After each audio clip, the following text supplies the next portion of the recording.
মওদুদি আকীদায় কুফরি আছে, এর প্রমাণ আমার কাছে আছে। বর্তমান সমাজের সালাফি নামদারি লামাযহাবীরা কুফরি আকীদায় বিশ্বাসী। যাদের প্রমাণ জানার, দলিল প্রমাণ জানার ইচ্ছা আছে আমার সাথে যোগাযোগ করে জেনে নেবেন। বর্তমান জমানার এই মওদুদিবাদীরা কুফরি আকীদায় বিশ্বাসী, আমার সুস্পষ্ট প্রমাণ আছে আমার কাছে। যাদের জানার, দলিল প্রমাণ জানার ইচ্ছা আছে আমার কাছ থেকে ব্যক্তিগতভাবে যোগাযোগ করে জেনে নেবেন। কাজেই যে সালাফি নামদারি লামাযহাবীরা কুফরি আকীদায় বিশ্বাসী, যে মওদুদিবাদীরা কুফরি আকীদায় বিশ্বাসী, পাশাপাশি আরেকটা ভ্রান্ত মতবাদ হলো রাজনীতি ইসলাম, রাষ্ট্র প্রতিষ্ঠা করার নামই ইসলাম। নামাজ, রোজা, ইবাদত, বন্দেগী এইগুলি হইল এই মূল ইসলাম রাষ্ট্র প্রতিষ্ঠা করার জন্য প্রশিক্ষণ, ট্রেনিং, প্যারট। নামাজ রাষ্ট্র প্রতিষ্ঠার প্যারট, রোজা, তসবিহ, তাহলিল, দোয়া, দুরুদ, জিকির, আজকার, ইবাদত, বন্দেগী এগুলি হইল রাষ্ট্র প্রতিষ্ঠার প্যারট। এগুলি মূল ইসলাম নয়, একমাত্র রাষ্ট্র প্রতিষ্ঠার নামই ইসলাম। এটা ইসলামের বিশুদ্ধ মতবাদ নয়, এটা আরেকটা ভ্রান্ত মতবাদ। এই মতবাদে বিশ্বাসীরা হলো মওদুদিবাদী। এই মতবাদের নাম মওদুদিবাদ। একটা রাজনৈতিক মতবাদের নাম মওদুদিবাদ। আমি আশা করি মূল প্রবন্ধ যারা শুনেছেন মনোযোগে এবং বুঝেছেন, আপনাদের বুঝার বাকি নাই যে এই দুইটা মতবাদের দুইটাই ভ্রান্ত মতবাদ। দুইটা মতবাদের দুইটাই ধর্মনিরপেক্ষ মতবাদ যেমন ভ্রান্ত মতবাদ, তেমনিভাবে মওদুদিবাদও ভ্রান্ত মতবাদ। মওদুদিবাদীরা শুধু রাষ্ট্র প্রতিষ্ঠাকেই ইসলাম বলে, আর ইসলামের যাবতীয় কর্মকাণ্ডকে মূল ইসলাম রাষ্ট্র প্রতিষ্ঠার প্রশিক্ষণ মনে করে। এই জন্য নামাজ ইসলাম নয়, কলেমাও ইসলাম নয়, ঈমান আকীদা ইসলাম নয়, ইসলাম শুধু রাষ্ট্র প্রতিষ্ঠা। এটা জঘন্যতম ভ্রান্ত মতবাদ। সকল প্রকার ভ্রান্ত মতবাদের প্রতিরোধ যতভাবে করার মতো সম্ভাব্য সকল প্রকারের প্রতিরোধ করেছে উলামায়ে দেওবন্দ। এরপর এই মওদুদি মতবাদের যেহেতু মূল লক্ষ্যই হলো রাষ্ট্র প্রতিষ্ঠার নাম ইসলাম, আর ইসলামী কর্মকাণ্ডগুলি এর প্রশিক্ষণ মাত্র, মূল ইসলাম নয়। এই মওদুদিবাদীদের ইসলামে নবীগণ গুনাহগার। মওদুদিবাদের ইসলামে নবীগণ কি গুনাহগার, সাহাবাগণ অপরাধী, দোষী, সমালোচনার যোগ্য। মওদুদিবাদের যত জঘন্যতম ভ্রান্ত আকীদা আছে, এর মধ্যে দুইটা ভ্রান্ত আকীদার কথা আপনাদেরকে বললাম। মওদুদিবাদের একটা ভ্রান্ত আকীদা হলো নবীগণ গুনাহগার। মওদুদিবাদের আরেকটা ভ্রান্ত আকীদা হলো সাহাবাদের সমালোচনা করা শুধু হালাল নয়, সাহাবাদের সমালোচনা না করা মূর্তি পূজার সমতুল্য অপরাধ। এই মূর্তি পূজা বন্ধ করার জন্যই এই দলের প্রতিষ্ঠা। এই হলো মওদুদিবাদীদের ভ্রান্ত মতবাদের মাত্র দুইটা উদাহরণ আপনাদের সামনে আমি তুলে ধরেছি। হাদিস শরীফে রাসূল করিম সাল্লাল্লাহু আলাইহি ওয়াসাল্লাম কি বলেছিলেন? হক বাতিলের পার্থক্যকারী মাপকাঠি দুইটা, একটা হইল সুন্নতে রাসূল, আর একটা হইল সাহাবায়ে কেরামের সমালোচনা না অনুসরণ। রাসূল যে সাহাবাদের অনুসরণের কথা বলেছেন, তারা সেই সাহাবাদের সমালোচনা করাকে দায়িত্ব মনে করে। আমি কি আপনাদের বুঝাতে পারলাম ইসলামের বিশুদ্ধ মতবাদে আর মওদুদি মতবাদের পার্থক্য আছে কি নাই? এই পার্থক্যটা বর্তমান সমাজে মুছে ফেলার একটা জোরদার আন্দোলন চলেছে বাংলাদেশে। মওদুদিবাদ আর ইসলামের বিশুদ্ধ মতবাদ, মওদুদিবাদ আর আহলে সুন্নাত ওয়াল জামাতের মতবাদ, মওদুদিবাদ আর দেওবন্দের পুনরুজ্জীবিত ইসলামের বিশুদ্ধ মতবাদের মধ্যে যে একটা হক বাতিলের পার্থক্য ছিল, এই পার্থক্যের সীমারেখা মুছে ফেলার জন্য অত্যন্ত জোরদার আন্দোলন চলেছে বাংলাদেশে। সেই আন্দোলনটা কিভাবে শুরু হয়, কিভাবে চলেছে, কি অবস্থায় আছে, এই তিনটি কথা আপনাদের সামনে আমি অতি সংক্ষেপে তুলে ধরতে চাই। আমি আশা করি আপনাদের সকলেরই জানা আছে, বিগত ফেব্রুয়ারি মাসে বাংলাদেশের ত্রয়োদশ সংসদ নির্বাচনে, বাংলাদেশের ত্রয়োদশ সংসদ নির্বাচনে গত ফেব্রুয়ারিতে কিছু কওমি আলেম বিএনপির সাথে নির্বাচনী জোট করেছেন, আর কিছু কওমি আলেম মওদুদিবাদীদের সাথে নির্বাচনী জোট করেছেন। এটা কি আমার আপনাদেরকে বলে দিতে হবে না সবার জানা আছে? জানা আছে।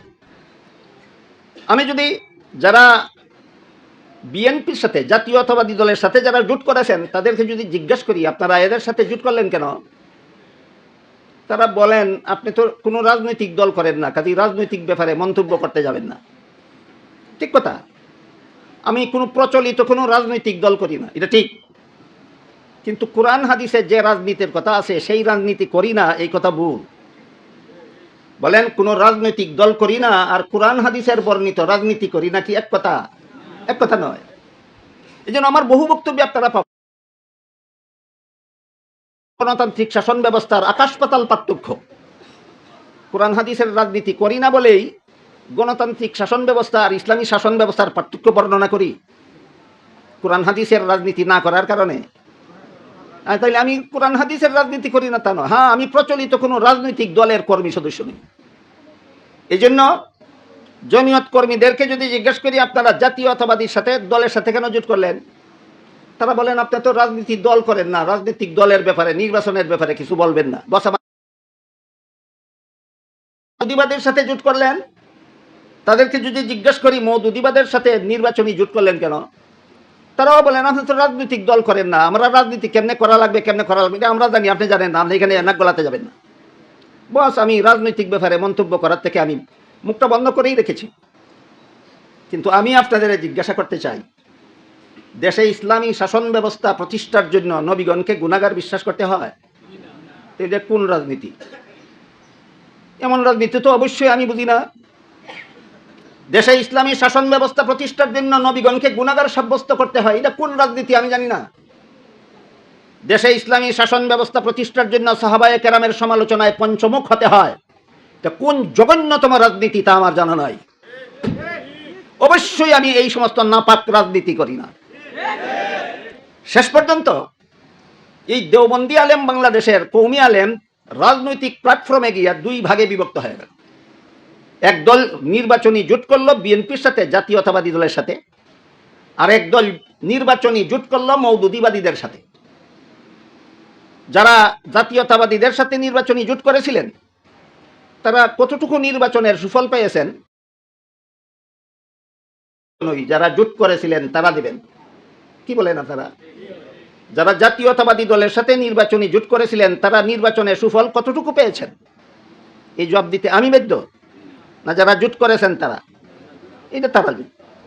কিন্তু তারা ওখানে জোট করার কারণে ওদের সাথে মওদুদিবাদীদের সাথে নির্বাচনী জোটে না গিয়ে জাতীয়তাবাদীর সাথে নির্বাচনী জোটে যাওয়ার কারণে মওদুদিবাদীরা মওদুদিয়ত আর দেওবন্দিয়তকে একাকার করে যে জগা খিচুড়ি পাকাবার শয়তানি চক্রান্তে লিপ্ত হয়েছে, এটার থেকে জমিয়ত মুক্ত রয়েছে।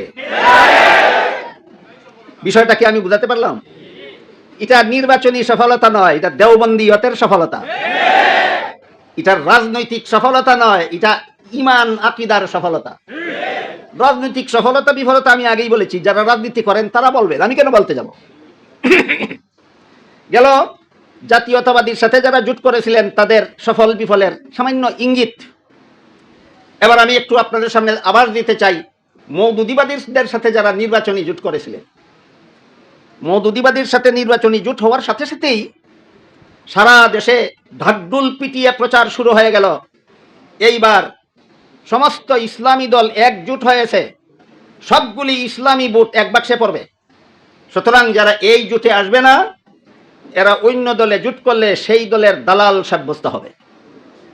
এটাই বর্তমান প্রচলিত রাজনীতির ধারা, যে একটা দলে বা একটা জোটে গেল সেই সঠিক, আর তার দলে বা তার জোটে যারা গেল না তারাই অন্যদের দালাল। বিএনপির সাথে বিগত নির্বাচনে জমিয়ত রাজনৈতিক জোটে গিয়া যদি দালাল হইয়া গিয়া থাকে, তাহলে যারা দালাল দালাল বলছে এরা কি বিএনপির সাথে কোনোদিন জোটে যায়নি? সেই দিন তারা কার দালাল ছিল? অপরকে গালি দেওয়ার আগে নিজের পিছনটা দেখে নিতে হয় না? বাংলা একটা কথা আছে, চালনি সুইকে বলে তোর পিছনে ছিদ্র কেন? কে কাকে বলে? চালনি সুইকে বলে তোর পিছনে ছিদ্র কেন? সুই চালনিকে বলে আমার তো একটা, তোর কটা? পরিস্থিতিটা দাঁড়াইল না? এই দালাল দালাল বলে গালিগালাজ করা, এটাই হলো বর্তমান রাজনীতির একটা বিশেষ হাতিয়ার। বর্তমান প্রচলিত রাজনীতির হাতিয়ার নিজের প্রতিপক্ষকে ইসলাম বিরোধীদের দালাল বলে গালিগালাজ করা। সবচেয়ে বড় মজার ব্যাপার হইল মওদুদিবাদীর সাথে তারা জোটে গেলেন, নাম দিলেন ইসলামী জোট। জমিয়ত সেই জোটে না যাওয়ার কারণে জমিয়ত হয়ে গেল বিএনপির দালাল। আপনারাই বলুন, এই জোটে কি শুধু ইসলামী দল ছিল শরিক দল, না অনইসলামিক শরিক দলও ছিল? আমি জাতির কাছে জানতে চাই যে মওদুদিবাদীদের সাথে অনইসলামিক বিভিন্ন দল জুটে গেল, এই জোটটা ইসলামী জোট কিভাবে হলো? যেহেতু এইগুলি আমি বুঝি না, এই জন্য আমি নাকি রাজনীতি বুঝি না। বলা কথা, রাজনীতি আমি না বুঝার মধ্যেই থাকি। আমি বলে রাজনীতি বুঝি না। হ্যাঁ, আমি এই সমস্ত কুচক্রান্তমূলক রাজনীতি আমি বুঝি না।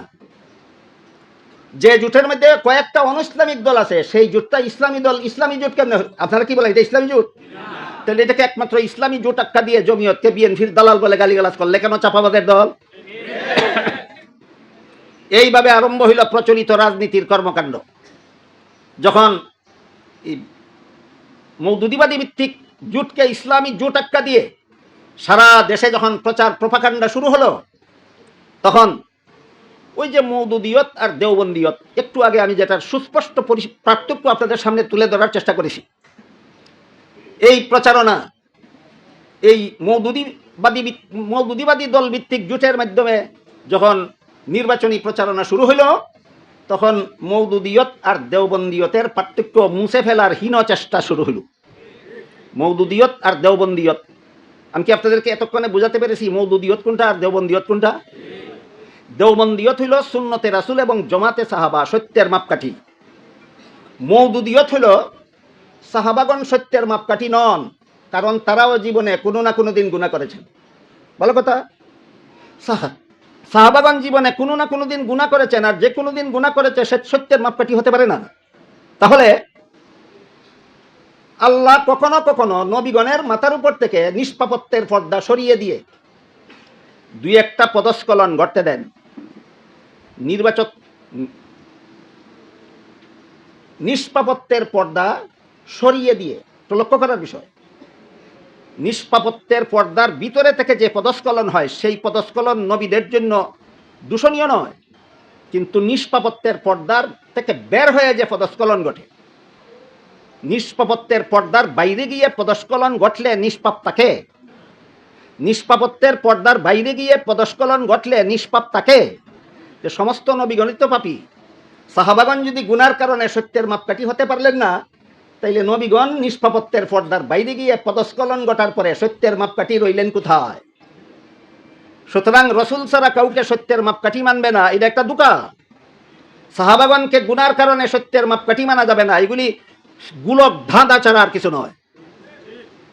এরা এক সময় এই জোটের মাধ্যমে সরাসরি গদিতে নয়, বরং গদির ধারে কাছে যেতে পেরেছিল। এই মওদুদিবাদীরা, তারা যখন গদির ধারে কাছে গিয়েছিল, তখন আলিয়া মাদ্রাসার 6ষ্ঠ শ্রেণীর পাঠ্যপুস্তক কুরআন মাজিদ ও তাজবিদ শিক্ষা, এর মধ্যে সূরা নাসরের ব্যাখ্যায় লিখে দিয়ে ছাত্রদেরকে প্রায় এক যুগ কাল পর্যন্ত আলিয়া মাদ্রাসার লক্ষ লক্ষ ছাত্রদেরকে এই সবক শিক্ষা দিয়েছিল মুহাম্মদুর রাসূলুল্লাহ রক্তে মাংসে করা মানুষ হিসাবে নবুয়তের দায়িত্ব পালনে ত্রুটি করেছিলেন।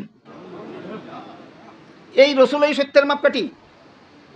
যেই রসুল রক্তে মাংস করা মানুষ হওয়ার কারণে, যেই রসুল রক্তে মাংসে করা মানুষ হওয়ার কারণে নবুয়তের দায়িত্ব পালনে ত্রুটি করেছিলেন, ইনি যদি সত্যের মাপকাঠি হতে পারেন, তাহলে সাহাবায়ে কেরাম কিছু ত্রুটি বিচ্যুতি করে থাকলে সত্যের মাপকাঠি হতে পারবেন না কেন? ফার্সি ভাষায় একটা প্রবাদ আছে, দরুগুরা হাফেজানা বাসদ, মিথ্যাবাদীদের স্মরণ শক্তি থাকে না। মিথ্যাবাদীদের স্মরণ শক্তি থাকে না। সাহাবাদেরকে মাপকাঠির থেকে বাইরে নেওয়ার জন্য নবীকে বেগুনা সাজায়, আর ওইখানে যেখানে সাহাবীর আলোচনা নাই, সেখানে কয় সব নবী গুনাহগার। আমার বুঝে আসে না, ইসলামী শাসন প্রতিষ্ঠার জন্য নবীগণকে গুনাহগার সাব্যস্ত করার কতটুকু ভূমিকা আছে? ইসলামী শাসন প্রতিষ্ঠার জন্য সাহাবায়ে কেরামকে সত্যের মাপকাঠি যেখানে রাসূল ধার্য করে দিয়েছেন, সেখানে সাহাবায়ে কেরামকে মাপকাঠির থেকে বহিষ্কার করার কি দরকার আছে ইসলামী শাসন প্রতিষ্ঠার জন্য? এই হইল দেওবন্দিয়ত আর মওদুদিয়তের পার্থক্য। দেওবন্দিয়তের মর্ম কথা হইল সুন্নিয়ত। আমি কি বুঝাতে পারলাম? আহলে সুন্নাত ওয়াল জামাতকে সংক্ষেপে সুন্নি বলা হয়, বিদাতি সুন্নি না, রেজভি সুন্নি না। এর হলো বিদাতি সুন্নি, রেজভি সুন্নি, জশ্নে জুলুস বিশিষ্ট সুন্নি নয়।